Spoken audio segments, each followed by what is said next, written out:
Hi, my name is Myra, and I'm 31 years old. Before I share my story, I want to make it clear that my husband and I come from wealthy backgrounds.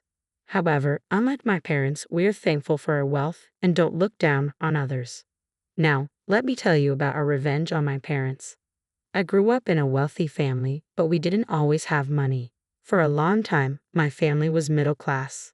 My parents had regular jobs while also trying to run their own business. When I was 7, they quit their jobs to focus on their business full time. The next 3 to 4 years were tough. Sometimes I wouldn't see my parents all day because they were so busy. I felt neglected and held a grudge against them for a long time. After all, you can't expect a child to take care of themselves. But when their business became successful, they made up for it, though maybe too much. Soon, we had a lot of money, and my parents started attending fancy parties with high-class people. I hated these parties, but I had no choice but to go. I couldn't wait to turn 18 so I could leave. My parents quickly became the snobs they used to dislike before they got rich. When I turned 18, I got into a great university in my state and moved out. That's where I met my husband, Daniel. At first, neither of us acted or looked like we were rich, and we had a real connection. After about 5 months, we told each other about our wealthy backgrounds and were surprised to learn that our families were part of the same social circles. Daniel's family was even richer than mine. His father, Cyril, was one of the wealthiest men in our state, but he kept his personal life private, so not many people knew about his family. That's why I hadn't heard of Daniel. Daniel also hated being in the spotlight, so he avoided fame. We dated for about a year before meeting each other's parents. We met his parents first, and they were wonderful and accepting of me. Then it was time to meet my parents, so we arranged dinner at their favorite restaurant. Hi, Mom. Hi, Dad. This is Daniel. Hi, Daniel. I'm Norman, and this is my wife, Margaret. It's a pleasure to meet you. Pleasure to meet you too, Daniel replied. So, Daniel, what are you studying? My dad asked. I'm doing media and communication, Daniel said. And what do you plan to do with that? Mom, Dad, this isn't a job interview. Stop interrogating him, I said. It's okay, Daniel replied. I plan on becoming a social media manager. Oh, that's a profession for sure, my dad said sarcastically. Dad, there's no need to be so judgmental. Tell me, Daniel, did you grow up with wealth? My mom asked. Mom, that's an incredibly offensive thing to ask, I said. Oh, so the answer is no. I could tell just by looking at him. I don't mean to be rude, but if you don't mind me asking, what does my wealth have to do with my relationship with Myra? Why, it's everything. We worked really hard to give her a life filled with luxuries. We don't want her to live like a peasant after she gets married. That's enough. I don't care about any of that. I love Daniel, and that's all that matters. You're just young and naive. This relationship will end once you realize this man can't afford your lifestyle. Are you serious? No offense, Daniel, but my daughter deserves better than you. I don't know how you expect me not to take offense to that. Myra, there's a handsome, successful man we met at a party. He's older but very successful. Do you want us to set you up with him? Wow. How dare you insult my boyfriend and try to set me up with someone else while he's right here? You need to realize that your relationships affect our reputation. You need to choose men who will benefit you and our social status. Daniel won't do anything for you. I've had enough. You judge Daniel without even knowing him. We know his type enough. He is not a type. He is a person with his own personality and feelings. The fact that you can't see that because of your obsession with social status is disgusting. Don't bother talking to me unless you want to apologize. Myra, sit back down right this minute. You're causing a scene. See what Daniel is doing to you. You've never behaved like this before. This isn't Daniel's doing. I've just reached my limit with you. I grabbed Daniel's hand and stormed out of the restaurant. I couldn't believe how quickly they judged him. They didn't even try to know him and immediately dismiss him as inferior. I apologized to Daniel repeatedly, but he told me there was no need. He admitted he didn't look rich but didn't expect my parents to act that way. I agreed. After that, I only spoke to my parents when absolutely necessary until I graduated. Daniel and I stayed strong and moved in together after graduation. We focused on our careers before taking any other steps in our relationship. Daniel worked in various places before joining his dad's company, avoiding the spotlight for as long as he wanted. Eventually, my parents apologized for being rude to Daniel. We accepted their apology but kept low contact because I knew they didn't genuinely accept him. They only apologized to keep up social appearances. Occasionally, they'd invite us to their parties, and we'd attend out of courtesy. Every time, my mom would look at Daniel in disgust, even though he wore expensive, branded clothes without flashy logos. 3 years after graduating, Daniel proposed, and I was overjoyed. We shared the news with his family together, but I decided to tell my parents alone. I knew they would say something mean, and I didn't want Daniel to hear it. So, I went to their place for dinner. I have something to tell you both, I started. Oh, please tell me you broke up with that pathetic boyfriend of yours. Actually, we're engaged. I'm going to marry him next spring. What? No, you're not. I wasn't asking for your permission. You should have. You know how we feel about him. You don't like him because you think he doesn't have money. That's not a valid reason. If you marry him, you have to come to all our events with him. Do you know how embarrassing that is? Do you care that much about your reputation? Does my happiness not matter at all? You have no idea how hard we worked to get where we are today. We sacrificed everything, and we won't let a man of Daniel's status bring us down. I know exactly how much you sacrificed. I was there. I lived for years without my parents. For people who look down on the middle class, you forget that you were once there. Daniel has the skills and ability to succeed. Why can't you see that we want what's good for you? You don't want what's good for me, you want what's good for you. Don't project your issues onto me. Look, we're very open-minded. But this is where we draw the line. We never imposed our opinions when you were dating Daniel because we thought it was just a fling. But this we cannot accept. That's a lie. You two were the least open-minded people I know. You've done nothing but tell me how bad Daniel is for me throughout our entire relationship. I don't care if you accept that I'm marrying him because it's happening, and you can't do anything about it. We can do something about it. If you marry this man, you will no longer be our daughter. Wow, so you'll disown me if I don't listen to you. You'd rather disown your daughter to save your social status than be happy for her.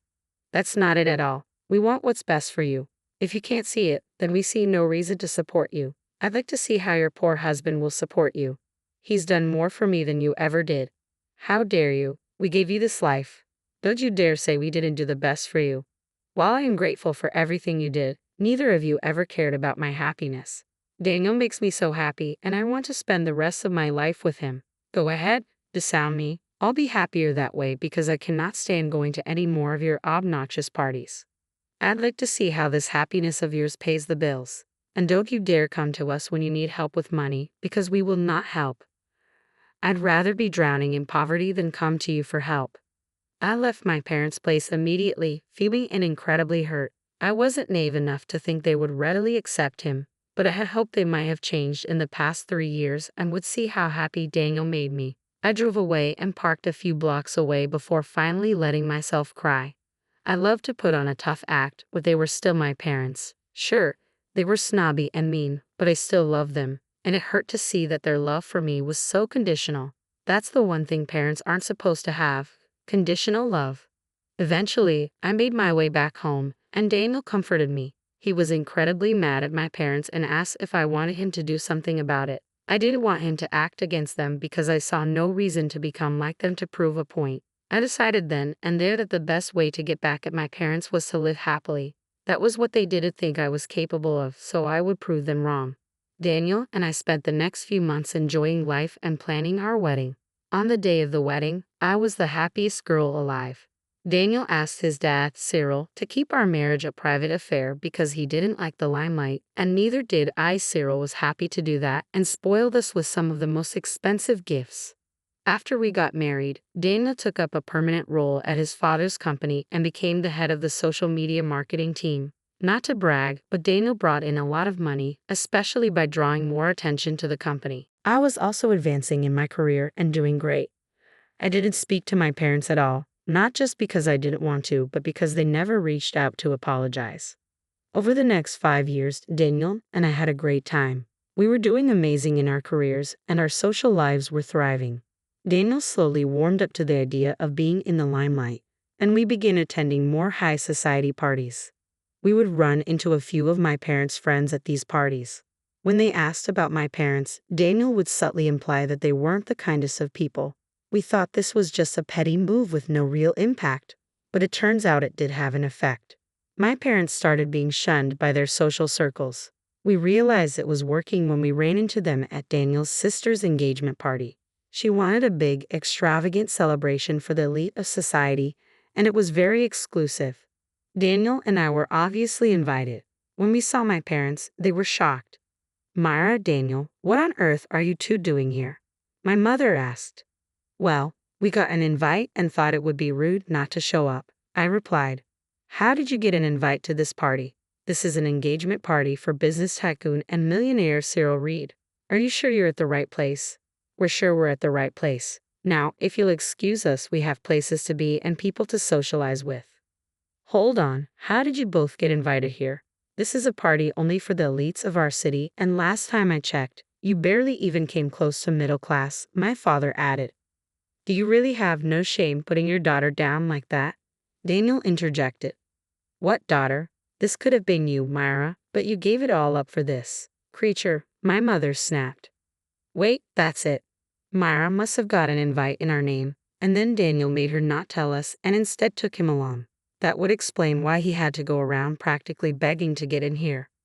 Do you really think I'd want to attend any party if I got the invite for you? I would have passed the invite on, but I'd never attend because the people there would all be rich snobs just like you. I shot back. Okay, that's enough. You will tell us how you got these invites, or we will call security. The chances that the two of you crash this event are too high. I mean, what more do you expect from the lower classes? My father threatened. At that moment, Cyril Reed himself walked up. Hi there, what is this I'm hearing? Is my son causing any trouble? Son, my parents' faces went pale. Yes, this is my boy Daniel. Oh, these two were just accusing my wife and me of crashing this event because they assumed we were lower class, Daniel said with a grin. Oh no, that's not what we meant, but I do want to know how Daniel is your son. You don't have the same last name, my father stammered. My wife wanted him to have her last name, feminism and all that. Anyway, he's my pride and joy, and I would ruin anyone who hurts him. So, do we have a problem here? Cyril's voice was firm. Only one. Why do Daniel and his wife not have glasses of champagne in their hands? Cyril asked with a smile. I like them. They can get their glasses and join me. I need them to meet a few people. Excusing ourselves, Daniel and I walked away, laughing at the look of absolute shock and horror on my parents' faces. Cyril knew of my parents' views about his son but had never said a word out of respect for me. He only stepped in to assert dominance when necessary. Daniel and I enjoyed the rest of the night, celebrating his sister and her fiancé to the fullest. We socialized a lot, and I ended up making some great friends. I felt free from my parents' snobby behavior, and it felt great. We tried our best to avoid my parents, but that didn't last long. Toward the middle of the event, they found us again. Hey, guys, could we talk for just a few minutes? My mother asked. Oh, I don't know. My dad expects me to be with him, Daniel replied. Yeah, about that. How come you never told us who your dad was? My father inquired. I didn't see why I had to. Besides, you already made up your mind about him. Was there any point in telling you who his father was? I responded. Of course, there is. Do you even know how much power that man has? Wait a minute, is this why we've been getting fewer invitations to social events? My mother asked, panic creeping into her voice. How would we know? Dana replied. Are you really ruining our lives because we didn't know whose son you were? My father demanded. No, that's not why. You treated us like we were low lives because you assumed we were part of the middle or lower class. That is unacceptable, and we see no reason for you to have any sort of social life until you prove yourselves to be better people. Who are you to decide that? My mother snapped. You return us back to our previous status or else. Or else what? You're going to try and ruin our name?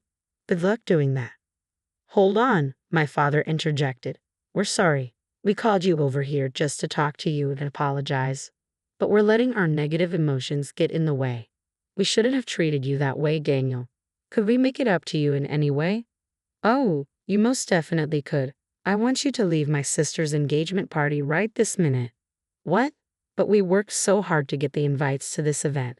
My mother exclaimed. I worked hard to show you that I cared and loved your daughter, and you rewarded me by not only treating me poorly, but also disowning her. My father is a kind and genuine man, and he would hate to know that such vile people attended an event of his. Just give us some time to change. I promise we'll be better people, my father pleaded. The time to prove yourself has long since passed. Get out or I will have security come get you, and you know how people will start talking when they see security escorting you out. You're a cruel person, my mother hissed. I'm definitely not as cruel as you. Now get out. I was in awe of the way Daniel stood up for himself. I knew he was holding back out of respect for me, but if there was one thing he hated more than anything, it was people who treated others based on what they could get in return. That was the textbook definition of my parents. My parents thankfully left the event without another word. They knew better than to draw any more attention to themselves.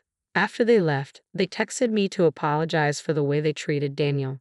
Once again, their apology was rooted in their newfound awareness of Daniel's status rather than genuine remorse for their actions. This only made me angrier. I couldn't understand how some people could be so dense and ignorant. This was why I didn't stop Daniel from doing what he did. It didn't take long for people, especially my parents' friends, to notice their absence at the party. They would ask me, and Daniel would explain how he kicked them out and why. People were horrified to learn what my parents were really like. Many of them stopped associating with them afterward. My parents barely saw invitations to any events after that party. As their social standing crumbled, my parents' company began to suffer. Their business depended on these elite events as they supplied many of the products and services required. Becoming social pariahs meant nobody wanted to tarnish their own reputation by associating with them. Realizing they were losing revenue, my parents' apologies turned into curses. They sent us long, hateful texts outlining how I was a disappointment and how I had ruined our family. It hurt at first, but it also felt great to finally put my parents back in their place. As for Daniel and me, we were doing great. We pretty much went back to living our lives normally after the event. We were planning a vacation to Spain within the next 2 weeks to symbolize the start of a new beginning for us, one without my parents involved.